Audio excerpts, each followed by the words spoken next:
E agora a entrevista do dia com Denise Campos de Toledo. Eu converso com o Paulo Saldiva, que é médico e diretor do Instituto de Estudos Avançados da USP. Vamos falar sobre desmatamento da Amazônia, sustentabilidade, a questão das queimadas. Doutor Paulo, boa noite. Bom, Denise, é um prazer estar aqui. Bom dia, estar no Jornal da Gazeta e falando com os telespectadores. Bom, vamos começar falando da consequência que nós tivemos aqui em São Paulo, das queimadas no Amazonas, na floresta de modo geral, né? Nós tivemos uma tarde que escureceu, muita gente brincou, nós vimos pelas redes sociais, muita gente colocando o estado de São Paulo lá no meio da Amazônia, imaginando que não daria para chegar, mas chegou e chega mesmo, né? Chega uma bacia aérea, dependendo dos ventos e da altura que ela caminha, ela sempre se trocou, sempre passou nuvem e de gases e partículas da Amazônia para São Paulo, às vezes do sudeste para a Amazônia, dependendo da direção dos ventos. Uma parte da poluição produzida na China, por exemplo, tem traçadores, você consegue saber o DNA das partículas pela composição, né? Cada química. E chega chumbo dá um trava-língua, né? Chega chumbo da China no mundo inteiro praticamente. Então, uma bacia aérea é muito fluida, mas naquele dia foi possível, pela intensidade das queimadas e pelo fato de que tinha vindo uma frente fria e úmida do oceano, que fizeram com que as nuvens ficassem muito baixas. E quando choveu, essa fuligem que estava guardada nas nuvens desceu e trouxe consigo um pouco da poluição produzida localmente. Isso acontecia nas regiões onde tinha queimada de cana, acontece nas cidades amazônicas e do centro-oeste, só que agora aconteceu em 20 milhões de pessoas, com uma aula para mostrar que uma bacia aérea e uma interdependência de dois ecossistemas. E mostra bem a importância da Amazônia, né? Pode não ser o pulmão do mundo, inclusive que o senhor falasse a respeito disso, mas ela tem uma importância muito grande no clima, né?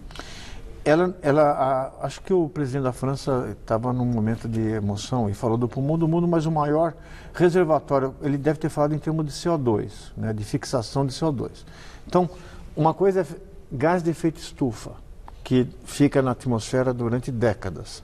Eles ficam lá muito tempo e fazem uma tampa em cima. Outra coisa é poluente local, que foi aquilo que dura pouco tempo, que ele sedimenta. Sob o ponto de vista de gás de efeito estufa, o maior reservatório de CO2 já são os oceanos, mas a Amazônia tem um papel muito importante. As árvores, para crescer, quando fazem fotossíntese, elas vão fazer celulose a partir do CO2 atmosférico, que fixa o CO2. E também devolvem aquela água dos rios amazônicos. Olha para o lado da Amazônia, tem o Nordeste, que é semiárido, o deserto do Saara do lado. Quer dizer, por que tem uma floresta com aquele porte naquela latitude? Porque tem muito rio. E isso você permite a sobrevivência de um ecossistema e um grande fixador de CO2 para o planeta. Então, isso mistura, né? Porque você tem um efeito de devastação da Amazônia, porque a nossa lei é norueguesa, mas a aplicação não é tão... A fiscalização efetiva, né? É que nem o Código de Trânsito, né? O pedestre é prioridade. Anda aqui na Paulista, você vai ver se você é prioridade na faixa de pedestre, né? Então, eu acho que misturou geopolítica, misturou um receio que os militares têm histórico de que a Amazônia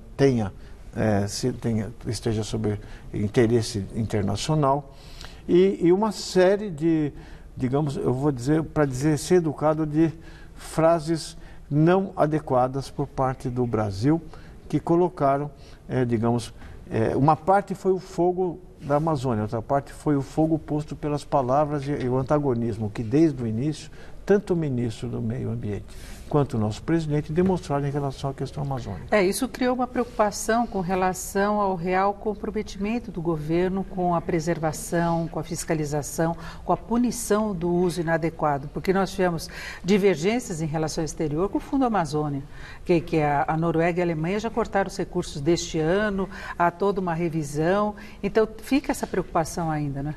Fica porque não existe uma manifestação clara, política, de resolver esse problema. O grande problema da Amazônia, e o ministro, mesmo nesse jornal, colocou, é que não existe uma pesquisa no sentido da sustentabilidade econômica como ela está.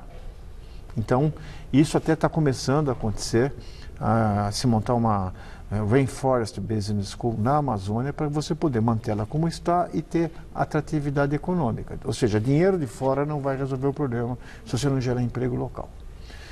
Mas a ocupação, e tem vários tribos de agronegócio. Tem os muito sofisticados, que apostam em tecnologia e redução da área plantada com aumento de produtividade, e outros que invadem a Amazônia e começam a aumentar a área de pastagem e de plantações. Que é o mais nocivo, né? Que é a pastagem mesmo. E todos são criminosos. Né? Quer dizer, esse de usar, queimar a floresta, porque é preservado. Acontece nos nossos reservatórios aqui em São Paulo. Você tem uma área de preservação garantida por lei e você olha, cada vez mais você tem loteamentos clandestinos, dessa vez operados pelo crime organizado. O governo não vai pôr fogo na Amazônia, mas quando ele não dá sinais claros que ele vai coibir, quem já tem essa postura vai tomar, digamos, ter mais liberdade para agir. E se eu fosse do agronegócio, eu estaria muito preocupado, porque aí você misturou não só a geopolítica, mas com uma questão ambiental legítima, com concorrência comercial que é ilegítima. Ou seja, você pode usar pretextos para não comprar a carne ou a comida, ou a exportação do agronegócio brasileiro. Pode dar munição para o concorrente. Isso, você está fazendo, quer dizer, tem toda uma questão simbólica, por isso vai muito além da questão da queimada, quer dizer, a questão da queimada é central. Em vez da gente centrar, vamos acabar com essa queimada, começa a falar um monte de negócio, de discursos confusos, e aí dá problema. Agora, em relação a danos mesmo para a mata, para a floresta lá na Amazônia, a recuperação, porque nós tivemos vários alertas, claro que nessa história toda tem muito exagero também, mas a gente vê o governo agora mobilizado pelo menos em controlar os incêndios. Se falou inclusive de que produtores da região teriam marcado o Dia do Fogo, que foi o dia de maior incidência de queimadas na região, não é? Isso foi constatado até por radares. Agora, quais os danos, como recuperar, como administrar essa situação para evitar um problema maior para o mundo, não só o Brasil? Bom, primeiro eu vou começar com quem mora lá e respira aquela fumaça. Nós temos uma grande... Aí eu fico numa zona mais de conforto, porque eu sou um médico, né? E a gente estudou isso muito quando se queimava a cana-de-açúcar, antes da mecanização, em pessoas que queimam biomassa em fogões de lenha para aquecer, quando eles são primitivos. Olha a parede daquelas casas, como é que fica, que tem níveis elevados de poluição. E também em outros lugares, como no Sudeste Asiático, quando você tem queimadas parecidas. Na região amazônica, toda vez que tem aquela fumaça na região centro-oeste, aumenta as internações, aumenta a mortalidade e você detecta danos visíveis e mensuráveis no DNA, ou seja, risco de você eventualmente desenvolver um câncer. A segunda coisa é a próprio ecossistema, o bioma.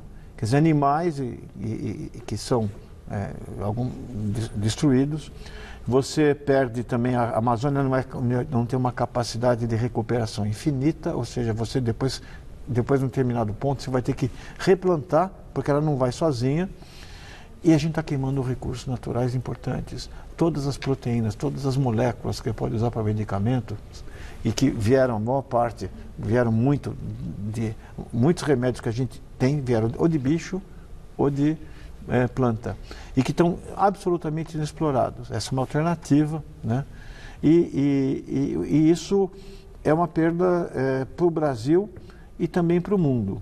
Falar que é uma perda para o mundo não quer dizer que o mundo tenha que gerir a Amazônia. Claro, a soberania é nossa. A soberania é nossa, mas o discurso belicista não ajuda. Porque se já tem gente querendo colocar a colher, quanto mais você for, digamos, interativo e ativo no sentido de preservar, mais argumentos você vai dar até para isso. Bom, e para fecharmos, eu queria chamar a atenção para incêndios, grandes incêndios que a gente tem visto no mundo, na Califórnia, em Portugal, agora mesmo tem na Sibéria, tem na África, tem outros pontos. É algum fator climático maior que está interferindo? Não há a menor dúvida. Nós estamos alternando períodos de chuvas intensas com grandes estiagens. As grandes... Quando é que nem você um paciente, né, que não controla bem fluido. Quando chove, faz edema. Então, porque você não tem drenagem suficiente, nem os açudes aguentam. E quando não chove, você desidrata. E isso é o que está acontecendo. Nós temos que mudar o padrão de chuvas está caindo por causa das ilhas de calor urbano, em vez de cair na cidade como um todo, vai para o centro, porque tem uma ilha de calor interna. E nas regiões, né, esses períodos de estiagem, essa alternância de chuva com seco, faz que no período seco você tenha grandes episódios de incêndio. Ou seja, o mundo está mudando o clima de forma inevitável. Então não adianta também negar, porque isso envolve ignorância não a natural, a ignorância produzida com interesses comerciais evidentes, né? Quem defende coisa que esquenta o planeta vai dizer que não existe e produz contra a ciência para isso. Exatamente, serve de alerta, inclusive, para uma preservação muito mais cuidadosa para evitar esses danos, né? Eu conversei aqui com o Paulo Saldiva, que é médico, diretor do Instituto de Estudos Avançados da USP. Muito obrigada pela sua participação aqui no Jornal da Gazeta. Pô, Denise, que oportunidade, prazer falar com vocês, com todos e com os telespectadores. Muito obrigado. Obrigada, Laerte, Luciana.